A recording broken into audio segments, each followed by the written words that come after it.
মা হওয়ার পর অভিনয় থেকে আপাতত বিরতিতে বিপাশা বসু।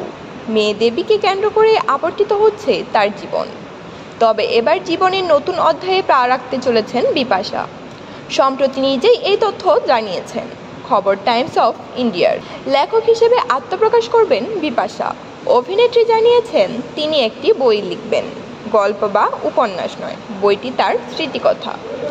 অভিনেত্রী জানিয়েছেন যে বিষয়গুলো তার জীবনের মোড় ঘুরিয়েছে সেই বিষয়গুলো তুলে ধরবেন তিনি। নিজেকে খোঁজার উপায় ও জীবনে শান্তির বার্তায় পাঠকের কাছে পৌঁছে দেবে বিপাশার বইটি। এ প্রসঙ্গে অভিনেত্রী বলেন, আমি জীবনে প্রচুর উত্থান পতন দেখেছি, কিন্তু তারপরও আজ যেখানে রয়েছি তা সম্ভব হয়েছে জীবনের ইতিবাচক দিকগুলোই মন দেওয়ার ফলেই। এবার সেগুলো আমি অনুরাগীদের সঙ্গে ভাগ করে নিতে চাই। বিপাশার এই বইটি শিরোনাম এখনও চূড়ান্ত নয়। বইটি আগামী বছর প্রকাশিত হবে।